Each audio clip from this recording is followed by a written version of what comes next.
Diversity, Diversity, Diversity. Wenn wir uns Modeplakate, Sendungen und Werbungen anschauen, sehen wir endlich immer mehr Vielfalt. Sei es bei der aktuellen Staffel von Germany's Next Topmodel, bei Miss Germany oder bei Victoria's Secret. Und ich lieb's. Also wirklich jetzt, ich liebe es, wie scheinbar endlich ein Umdenken stattfindet. Diversität muss meiner Meinung nach gesehen und gelebt werden. I mean, wir haben 2022, wir sollten es gecheckt haben. Aber ich habe mir für dieses Video die einzelnen Formate mal genauer angeschaut und mir die Frage gestellt, ist das wirklich ernst gemeinte Diversität, die die Formate und Marken da widerspiegeln? Oder ist es doch eher Diversity Washing und man tut nur so auf aufgeklärt, ist es im Endeffekt aber gar nicht. Macht aber sein großes Geld damit. Wird uns etwas vorgespielt oder haben es die Big Player der Modebranche wirklich verstanden? Und nochmal, ich bin die Letzte, die einem Diversity Washing unterstellen möchte. Ich lasse mich aber auch nicht so gerne verarschen. Deshalb habe ich in diesem Video mit Soziologin Katharina Wohlrab gesprochen, die zwar einen persönlichen Bezug zur Miss Germany Corporation hatte, sich heutzutage aber vom Wettbewerb distanziert. Und ich habe mit Sarah Ullmann gesprochen, sie ist Ex-GNTM-Teilnehmerin. Von ihnen wollte ich wissen, wie geht's hinter den Kulissen wirklich ab? Sehen sie Diversity in den einzelnen Formaten oder doch nicht? Wie ernst meinen es die Unternehmen, wenn sie Minderheiten in ihren Werbungen erscheinen lassen? Und vor allem, was ist Diversity Washing überhaupt? Let's go! Zuallererst sollten wir mal klären, was Diversity Washing überhaupt ist. Unsere Gesellschaft wird von Jahr zu Jahr bunter durch Globalisierungs- und Migrationsprozesse und wenn ich so durch meinen Insta scrolle, dann habe ich auch das Gefühl, dass die junge Generation zunehmend sensibler für solche Themen wird und bewusster auf marginalisierte Gruppen schaut. Und das zeigt auch eine Studie, die zur Unterstützung der globalen He-for-She-Bewegung durchgeführt wurde. Hier wurden 2600 Menschen im Alter von 18 bis 25 befragt, was ihnen bei ihrem zukünftigen Arbeitgeber wichtig ist. Turns out, Diversity. Vor allem, was Geschlecht und Herkunft angeht. Aber dadurch, dass Diversity auch irgendwie schon zu einem Trendwort geworden ist, scheint es so, als ob einige auf diesen Hype aufspringen wollen. Dann gibt es Werbe- oder Imagekampagnen, die voll sind mit Rainbow Flags, vielen unterschiedlichen Menschen oder Posts mit solidarischen Statements auf Social Media. Und wenn das Ganze nur auf Plakaten gelebt wird, aber sich im Unternehmen selbst nichts tut, dann ist es eben Diversity Washing. Sich so zu verkaufen, dass man voll divers sei, es aber gar nicht ist. Divers fürs Image eben. Und natürlich gibt es das auch in allen möglichen Bereichen, aber in diesem Video soll es erstmal hauptsächlich um ein paar Giganten in der Modebranche gehen. Und bevor die ersten Hate-Kommentare kommen mit ich kann mir es eh nicht recht machen. Sichtbarkeit für Diversität zu schaffen, ist ultra wichtig und richtig. Aber wenn man es eben nur dafür macht, sein Image aufzupolieren, ist halt schwierig. Diversity heißt übersetzt so viel wie Vielfalt. Für viele heißt es dann schnell, ach, dann lass mal ein paar Frauen in Führungspositionen einstellen und gut ist. Aber damit hat sich halt noch nicht erledigt. Es geht um so viel mehr. Alter, soziale Herkunft, sexuelle Orientierung, Religion und Weltanschauung, körperliche und geistige Fähigkeiten, Geschlecht und geschlechtliche Identität, ethnische Herkunft und Nationalität. Aber ist es im Prinzip nicht genau das, wie eine Gesellschaft aufgebaut ist? Das Recht auf Diskriminierungsfreiheit ist übrigens ein Menschenrecht, heißt, das ist auch gesetzlich verankert, alleine schon im deutschen Grundgesetz oder in der Europäischen Menschenrechtskonvention. Zurück zum Thema Diversität. Wir schauen in diesem Video mal gezielt auf 3 Formate und starten mal mit ihr. Dass Germany's Next Topmodel schon den ein oder anderen Shitstorm überstehen musste und auch das Körperbild junger Frauen beeinflussen kann, darüber habe ich ja schon mal in einem anderen Video mit euch gesprochen. Das verlinke ich euch mal hier, falls ihr das noch nicht gesehen habt. Vielleicht erinnert ihr euch, damals im Video hat mir die Vielfalt unter den Models so ein bisschen gefehlt. Heidi sagt ja immer, dass sie Personality sehen will, aber irgendwie sehen wir immer nur dieselbe Art von Personality. Vielleicht ist das übrigens auch der Grund, warum ich mir diese Sendung Jahr für Jahr anschaue, um zu hoffen, dass die Sendung einfach irgendwann besser und vielfältiger wird. Ist das überhaupt realistisch? In dieser Staffel hat Heidi aber Diversity ganz groß angekündigt. Alle reden davon, dass sie mehr Diversity haben möchten. Sie reden und reden und reden, aber ich bring's an den Start. 17. Staffel Germany's Next Topmodel Diversity. Hier ist es. Und ehrlich gesagt bin ich im ersten Moment sogar positiv überrascht, denn auch schon in der letzten Staffel hat Alex gewonnen und damit das erste Transgender-Model in der Geschichte der Sendung. Und in der aktuellen Staffel haben sich nicht nur die Werbeplakate von GNTM geändert, sondern anscheinend auch das Mindset von Heidi Klum. Vielleicht ist es euch noch nicht aufgefallen, aber Heidi nennt ihre Mädchen nicht mehr Mädels, sondern eben Models. Yay! Sie soll sie tatsächlich gefragt haben, wie sie genannt werden wollen. Hey! Und auch im Cast hat sich einiges getan, denn die Models sind zwischen 18 und 68 Jahre alt. Und wenn man sie sich anschaut, ist der Cast auf jeden Fall diverser als die Jahre zuvor. Wir sehen nicht mehr nur die eine Art von Personality. So wie ich das von außen beurteilen kann, scheint Heidi das Game verstanden zu haben. Aber wir sollten eben nicht vergessen, dass es genug diskriminierende Momente in der Show gab. An dieser Stelle check gerne mal diesen TikTok-Account aus. Hier werden sehr viele GNTM-Momente gesammelt, die unserer Entwicklung nicht gut getan haben. Außerdem weiß ich ja nicht, wie es hinter den Kulissen angefressen aussieht. Und deswegen habe ich mal Sarah gefragt, was sie von der Diversität bei Germany's Next Topmodel so hält. Sie war nämlich Teil der letzten Staffel und ist freiwillig ausgestiegen. Ich finde, es wirkt halt alles ein bisschen aufgezwungen und aufgesetzt. Wir sind so divers wie noch nie und ihr könnt euch auch alle glücklich schätzen, dass ihr mit dabei seid, weil früher war das noch nicht möglich. Ich hasse diesen Spruch, wo man es halt echt krass gemerkt hat, dass bei den Interviews, da kamen dann halt so Fragen wie, ja, wurdest du dann schon mal gemobbt? Und ich war dann so, nee, aber was hat das eigentlich gerade mit Modeln zu tun? Und dann auch so fragen, ja, bist du ein Albino? Und ich war so, ich weiß es nicht, aber ist irgendwie auch nicht relevant. Und dann hast du immer richtig gesehen, wie sie enttäuscht waren, dass ich halt nicht dass ich nicht das gesagt habe, was sie eigentlich hören wollten. Und auch wenn vielleicht noch nicht das ganze Team der Sendung Diversity verstanden haben sollte, eine Sache hat mich bei Heidi schon überrascht. Sie hat wohl bei der aktuellen Staffel auf langfristige Partnerschaften verzichten müssen und sagt selbst, dass ihr zahlreiche Designerinnen und Designer abgesagt hatten, wegen der diversen Models. Es gibt dieses Jahr kleine, sehr große, kurvige, schlanke, junge und ältere Models und das gefällt halt leider nicht allen in der Modebranche. Was Heidi offenbar nicht verstehen würde. Sie sagt, man hört immer, wie wichtig Diversity ist, aber wenn es darauf ankommt, dann irgendwie doch nicht wirklich, wie wir am eigenen Leib erfahren haben. Und es ist doch euer Job, Menschen zu bekleiden. Die Konfektionsgröße sollte dabei keine Rolle spielen. True. Andererseits fragen sich auch einige, wie die Podcast-Hosts von Respect My Size, ob Heidi wirklich dahinter steht oder sich eher gezwungen fühlt. Eine Theorie ist, dass sie die Modebranche vielleicht darauf vorbereiten möchte, dass ihre Tochter Leni bald den Laden übernimmt. Leni ist nämlich kleiner als die meisten Models. Vielleicht kommt der Wandel Heidi und dem Format also ganz recht.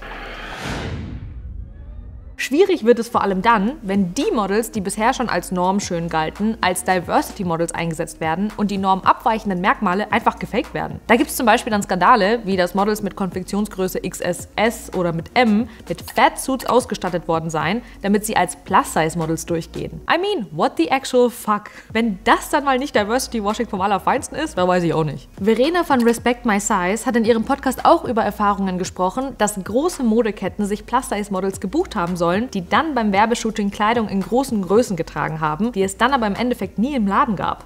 Und wenn, dann nur bis maximal Größe XL. Am Ende würden dann vielleicht sogar die Kleider beim Shooting hinten aufgeschnitten werden, was man auf den Fotos gar nicht sieht. Dabei entsteht dann bei den Leuten, die es kaufen wollen, vielleicht der Eindruck, yay, es gibt endlich was in meiner Größe. Die rennen dann in den Laden und dann, zack, Enttäuschung. Schön die Models mal fürs Image genutzt und dann aber nichts dafür getan, dass es wirklich große Größen gibt. Dass mit diversen Menschen geworben wird, aber sich dann an den Kollektionen oder auch in den Unternehmen selbst nicht viel ändert, kann man auch bei Victoria's Secret sehen. Die Marke steht seit Jahren unter heftigster Kritik, zum Beispiel wegen der strikten Victoria's Secret Diäten. Da haben sich dann die Models kurz vor den Shows mit diesen berühmten Engelsflügeln einen richtig krassen Ernährungsplan reingezogen, der alles andere als gesund ist, um dann in den perfekten Modelmaßen die neuen Dessous zu präsentieren. Ihr wisst schon, train like an angel. Ich habe übrigens als Teenie wirklich mal so einen Ernährungsplan gegoogelt, weil ich aussehen wollte wie die und habe mir dann gesagt, no thanks. Ich wollte auch like an angel sein. You are, baby. Aber Kritik gibt es auch wegen der sexuellen Belästigung hinter den Kulissen, von der Models und Mitarbeitende immer wieder erzählen. Da gibt es dann so Skandale wie durch Jeffrey Epstein. Er war ein verurteilter Sexualstraftäter, der persönlichen Kontakt zum Victoria's Secret Gründer hatte und Mädchen in seine Villa lockte mit der Lüge, er arbeite als Modelagent für die Wäschemarke. Er hat dann den teilweise Minderjährigen versprochen, er könne ihnen Jobs bei Victoria's Secret besorgen, dabei hat er sie dann aber sexuell missbraucht. Das hat das Image der Modemarke ganz schön ins Bröckeln gebracht. Naja, und jetzt möchte man eben diverser werden und umdenken. Und ja, in den neuen Kollektionen werden auch Models mit unterschiedlichen Hautfarben gecastet, Models mit unterschiedlichen Körpertypen oder auch Models mit dem Down-Syndrom. Wir sehen an den neuen Kollektionen Frauen mit mehr Kurven, nicht nur an den Brüsten, sondern auch am Bauch. Aber zumindest Stand heute ist es so, dass es einfach die Ausnahmen sind. Und Katharina hat da ihre ganz eigene Meinung dazu. Ja, eine gute Marketingkampagne. Zu sagen, schau mal, wir haben das erste Modell mit Down-Syndrom. Und es ging durch alle Medien und alle haben gesagt, das ist ganz wunderbar. Am Ende ist es aber so, dass diese Person den Job bekommen hat, weil sie einfach unheimlich gut aussieht. Und das ist in vielen anderen Fällen auch so. Wir sehen das bei Miss Germany, bei Germany's Next Topmodel, dass es trotzdem noch normschöne Frauen sind. Selbst wenn solche Formate sagen, guck mal, wir sind total divers. Vielleicht kann Victoria's Secret wirklich eine Trendwende ins Rollen bringen. Ich fände es super, aber ich persönlich kaufe es den einfach noch nicht so richtig ab. Es ist cool, dass Sophia Giraud das erste Victoria's Secret Model mit Down-Syndrom ist und es ist auch mega cool, dass Valentina Sampaio das erste Transgender-Model bei Victoria's Secret ist, aber vielleicht ist es auch echt ein viel zu später Marketing-Move. Ed Rezek, der ehemalige Marketingchef von Victoria's Secret, sagte nämlich noch 2018, dass es bei den Engeln keinen Platz für Transgender-Models gäbe. Wir müssen anfangen, den Wandel nicht nur nach außen hin zu zeigen, sondern eben auch hinter den Kulissen. Ich kann im Unternehmen, das komplett aus weißen Cis-Personen besteht, nicht glauben, dass sie sich sich für Diversität einsetzen. Genauso wenig kann ich einem Format, das Menschen zeigen möchte, Geschichten zeigen möchte oder ja casten will, das nicht abkaufen, wenn hinter der Kamera nur weiße Cis-Menschen stehen. Denn wenn man es durchzieht, dann auch komplett. Klar, jetzt kann man sich fragen, wieso machen Unternehmen Diversity-Washing? Wieso machen die einen auf divers und stehen aber gar nicht richtig dahinter? Ein Argument könnte sein, dass die einzelnen Marken und Formate gecheckt haben, ah ja, nice, damit lässt sich ja richtig was an Geld verdienen. Denn Chancenvielfalt ist das, was die Gesellschaft sehen will. Nehmen wir mal an, Miss Germany hätte einfach so weitergemacht, wie sie es bisher gemacht haben. Den Schönheitswettbewerb gibt es nämlich seit 1927 mit dem Ziel, die schönste Frau des Landes zu finden, die Deutschland repräsentieren könne. Dafür sind dann normschöne Frauen mit einer Schärpe um die Schulter nach und nach in Bikinis oder schicken Kleidern über den Laufsteg gegangen und eine Jury wählte die schönste zur Miss. Dass das aber nicht mehr so zeitgemäß ist, hat man dann nach und nach gemerkt. 2017 wurde das Mindestalter der BewerberInnen von 16 auf 18 Jahre erhöht. 2018 wurde die Präsentation der Bademode abgeschafft. 2019 durften erstmals Mütter und verheiratete Frauen teilnehmen. Deswegen wurden dann zum Beispiel Leonie von Hase und auch 2 Jahre später Anja Kallenbach Miss Germany. Aber auch die Persönlichkeit der KandidatInnen sollte im Fokus stehen. Das kennen wir ja von irgendwo anders, oder? Ah ja, richtig, Germany's Next Topmodel. Aber Miss Germany ist ja nicht Germany's Next Topmodel, wie auch Max Klemmer, der Geschäftsführer der Miss Germany Corporation, immer wieder betont. Stimmt, weil älter als 39 sollten die KandidatInnen bei Miss Germany nicht sein. Also ein Schönheitswettbewerb, der kein Schönheitswettbewerb mehr sein will. Max Klemmer sagte in einem Interview mit dem Fokus, dass sie ein Model-Contest fürs digitale Zeitalter sein möchten. Gesucht werde die zeitgemäße Frau, die für etwas stehe, mit Social Media umgehe und Vorbild sei. Und weiter auf der Webseite heißt es, dass Schönheitswettbewerbe nicht mehr zeitgemäß seien. Und auch hier wird im Cast viel Wert auf Diversität gelegt, was man auch bei der diesjährigen Top 22 gesehen hat. Mit dabei waren beispielsweise Frauen mit Behinderungen, Transgender-Frauen, alleinerziehende Mütter, kurvige Frauen und Frauen aus der POC-Community. Aber geht es Miss Germany wirklich um Diversity? Ich meine, es ist mega gut, dass sie ein Imagewandel durchgezogen haben, aber wenn man sich die Zahlen anschaut, war es auch sehr clever fürs Unternehmen. 2019 war der Umsatz doppelt so hoch wie im Jahr davor. 2019 war was? Ah ja, richtig, die Konzeptänderung vom Schönheitswettbewerb zum Personality Contest. 2021 soll der Umsatz bereits bei 1,5 Millionen Euro gelegen haben. In diesem Jahr wollte Max Klemmer ihn dann nochmal verdoppeln. Und auch wenn ich sowas lese, im Interview mit dem Tagesspiegel hat Max Klemmer auf die Frage, ob Miss Germany noch eine Schönheitswahl ist, nö, gesagt und erklärt, dass es ein Personality Contest ist. Darauf hat dann sein Vater, der seit 1982 Geschäftsführer ist, gesagt, aber mit Beauty-Faktor, und seine Mama, es heißt immer noch Miss Germany. Also so ganz einig, wo die Reise hingeht, sind sie sich wohl auch nicht. Und da wir ja nicht hinter die Kulissen blicken können und nur sehr oberflächlich beurteilen können, haben wir Katharina Wohlrab mal gefragt, wieso sie sich von Miss Germany distanziert hat. Sie ist queer, setzt sich für Betroffene sexualisierter Gewalt und die LGBTQIA+-Community ein und ist Geschäftsführerin einer NGO. Ich habe mich öffentlich distanziert, weil ich mich mit den Werten des momentanen Konzepts einfach nicht mehr wohlfühle. Ich sage ganz bewusst nicht mehr, denn ich war ja auch mal Teil von Miss Germany und ich bin ja sogar Vize-Miss Germany geworden. Und meiner Meinung nach wurde das Konzept eben hinter den Kulissen nicht so durchgezogen wie vor der Kamera. Und deswegen habe ich mich distanziert. Ein letztes Beispiel. Geworben wurde bei Miss Germany unter anderem mit diesen Plakaten für den Imagewandel. Aber ich frage mich, neben Miss Sachsen 2019 und Miss Berlin 2020, wer ist Rich Love Roxanne? War sie überhaupt mal Teil von Miss Germany oder wird mit ihr als Plus-Size-Model nur geworben? Also ich habe nichts über ihre Teilnahme gefunden.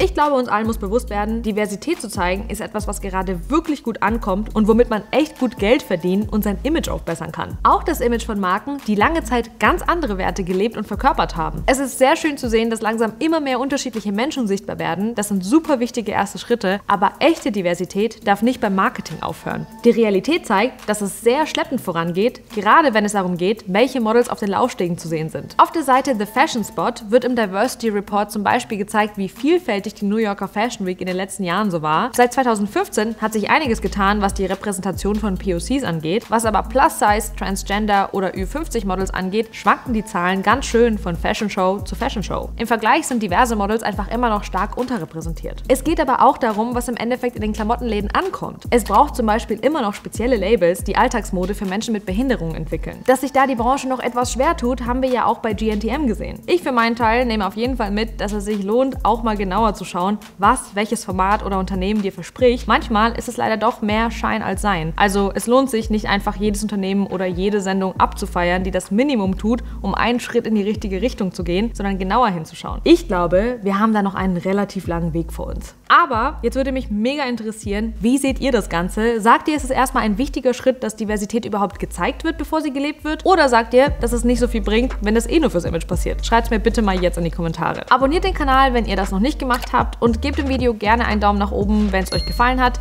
Hier kommt ihr zu den Videos, die euch dazu vielleicht auch noch interessieren könnten. Und ich würde mich mega freuen, wenn ihr nächste Woche wieder mit am Start seid. Bye!